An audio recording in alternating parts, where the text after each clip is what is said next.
Abu Dzar Al-Ghifari ini sebelum menjadi sahabatnya Nabi Muhammad SAW, beliau adalah dalam satu golongan keluarga yang penuh kekerasan, yang pada akhirnya Abu Dzar Al-Ghifari ini menjadi perampok hebat dan sangat ditakuti.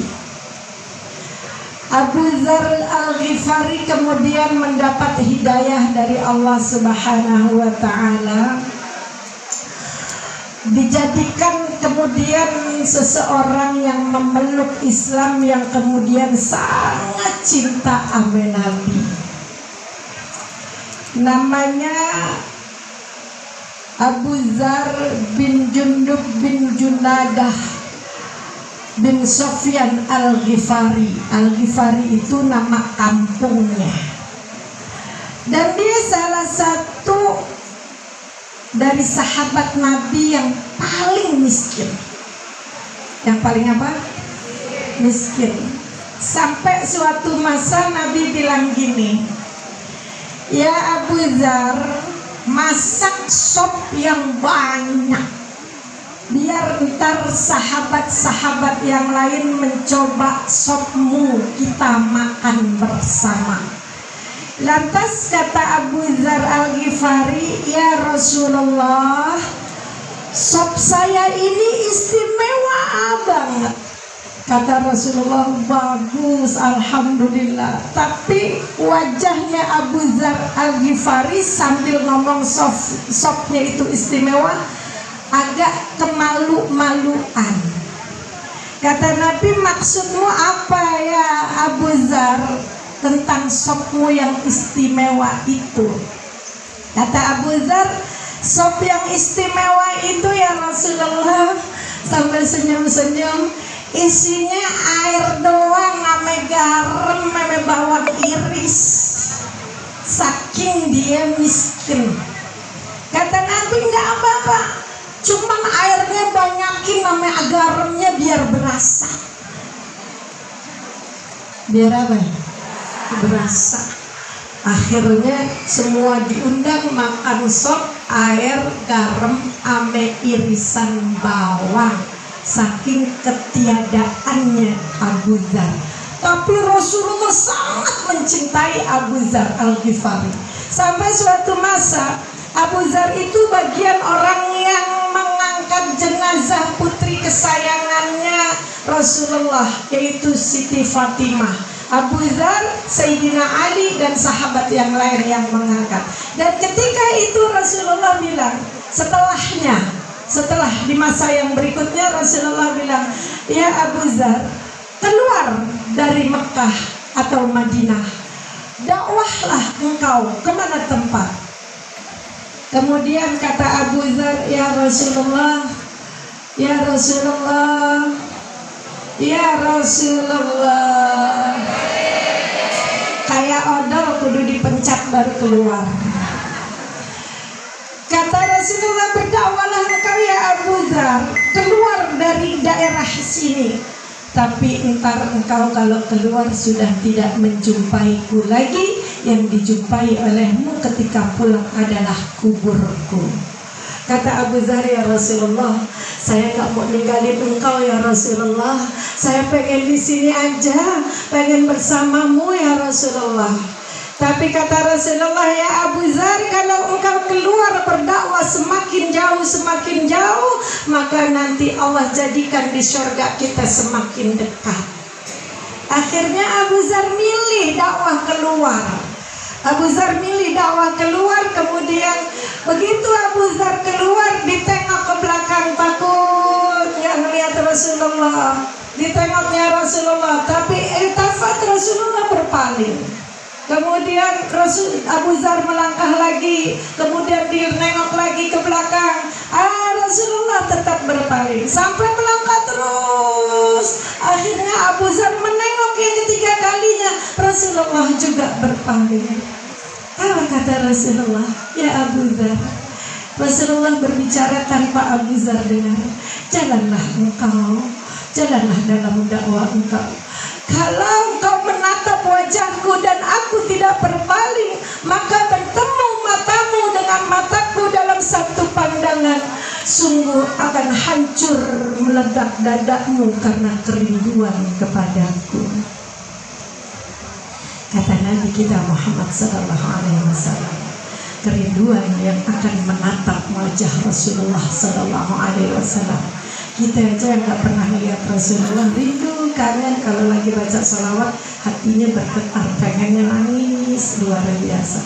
Dan tanamkan kerinduan kepada Rasulullah. Kita berusaha menanamkan rindu sama Rasulullah. Kita berusaha kangen sama Rasulullah. Kita berusaha menggambarkan daripadanya pengen di surga bersama Rasulullah.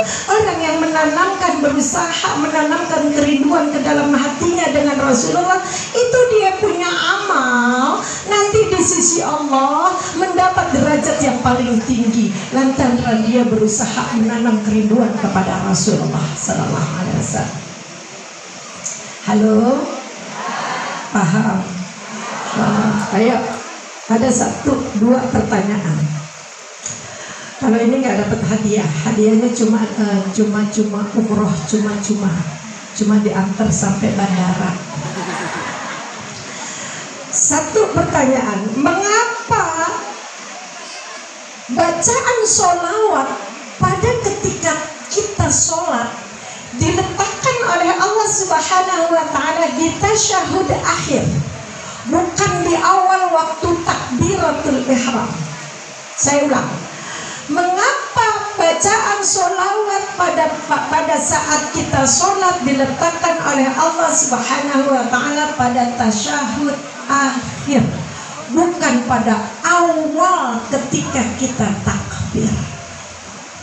Pertanyaan itu jawabannya adalah lantaran Allah menghendaki penutup sholat kita sesuatu yang pasti diterima oleh Allah Subhanahu wa ta'ala.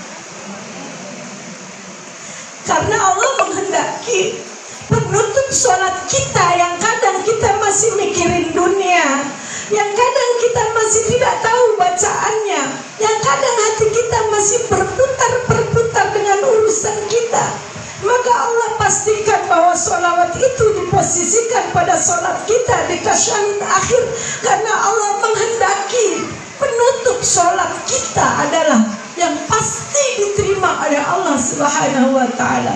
Wa amalul khair sholawat, amal selain sholawat itu baina qabul wa turaddu, antara diterima dan ditolak.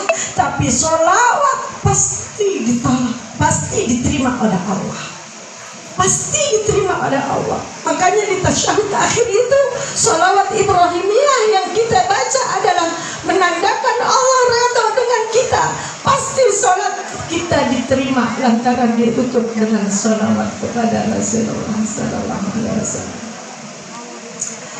Paham?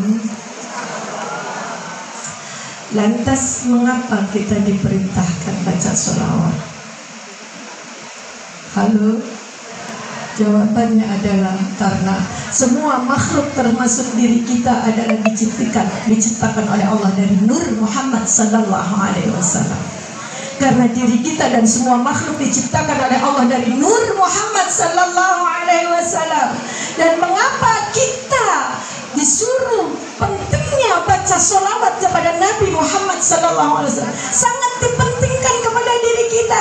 Ini kita pendosa, banyak lalai. Ini kita pendosa, banyak masih ada ria, ujub, bangga, nggak sabar dan sebagainya. Kalau ditanya mau masuk surga apa neraka, mau masuk surga, tapi amal kita belum bisa mencapai kepada surga karena kita masih pendosa. Makanya ini pendosa ini kemudian dirinya bisa disandingkan dengan Sayyidul Wujud, baginda Rasulullah sallallahu alaihi wasallam. Baca sholawat kepadanya, maka ibu akan tercapailah kepada surganya Allah Subhanahu wa ta'ala. Kalau cerita sholawat banyak banget, tapi saya mau menerangi satu hal, beban berat dalam kehidupan. Allah tulis di dalam surah Alam Nashrah Laka Sadrak, Ini gambaran ajaran Allah yang Allah kutip di dalam Al-Quran kepada hamba-Nya yang paling dicintai, bahwa Allah, bukankah Allah telah meluaskan dadamu ya Muhammad bil hidayah wal iman, dengan hidayah dan iman. Alam nashrah laka sadrak wa wada'na anka wizrak, dan Allah telah menurunkan beban beratmu, gundah gulanamu, pikiran-pikiran beratmu, ujian-ujian beratmu. Artinya, duhai umat Nabi Muhammad sallallahu alaihi wasallam, Allah melihat gundah gulana hatimu, Allah melihat gelisahnya hati dan pikiranmu, Allah melihat ujian beratmu, Allah melihat tangisanmu, Allah melihat rintihanmu, Allah melihat semuanya itu yang ada di dalam diri kita. Ujian berat, gelisah hati, banyak pikiran, menangisnya kita, susahnya hidup kita, Allah melihat itu. Bersabarlah, inna ma'al usri yusra, setelah kesulitan pasti ada kemudahan. Dan di dalam surah Alam Nashrah ini ada Allah Jalla Jalaluhu memberikan kepada Nabi kita Muhammad sallallahu alaihi wasallam daripadanya. Coba baca Alam Nashrah laka sadrak wa wada'na anka wizrak alladhi anqadha dhahrak wa rafa'na laka dhikrak.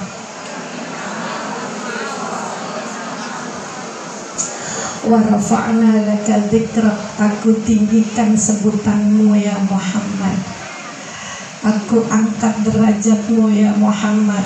Allah meninggikan, mengangkat derajat Nabi kita Muhammad sallallahu alaihi wasallam adalah salah satu dari karomah kemuliaan Nabi yang Allah berikan. Wa rafa'na laka dzikra, ai ya Muhammad, wa rafa'na sya'naka, ismuka bismi maqrunan bismi ya Muhammad. Aku angkat sebutanmu keadaan apapun ya Muhammad. Aku rendeng, kata Allah Subhanahu wa taala, namaku dengan namamu ya Muhammad. Maktubun marfu'un mawdu'un fil lauhi wal qalam. Kata Allah, aku pampang namamu, aku angkat namamu, aku tulis namamu ya Muhammad di lauhil mahfuz, qalam, arsy dan sebagainya. Bagaimana caranya Allah daripadanya mengangkat derajat nama Nabi kita Muhammad sallallahu alaihi wasallam? Kata malaikat Jibril yang disampaikan kepada Allah, kepada malaikat Jibril, katakan kepada Muhammad, idza dzukirtu dzikirta ma'i. Kalau disebut namaku, kata Allah, maka disebut namanya Muhammad sallallahu alaihi wasallam. La ilaha illallah Muhammadur Rasulullah. Tidak akan menjadi syahadat yang sempurna tanpa disebut nama Nabi kita Muhammad sallallahu alaihi wasallam. Asyhadu an la ilaha illallah wa asyhadu anna Muhammadar Rasulullah. Tidak akan menjadi azan yang sempurna tanpa disebut daripada nama Nabi kita Muhammad sallallahu alaihi wasallam. Ibu-ibu hadirat sekalian yang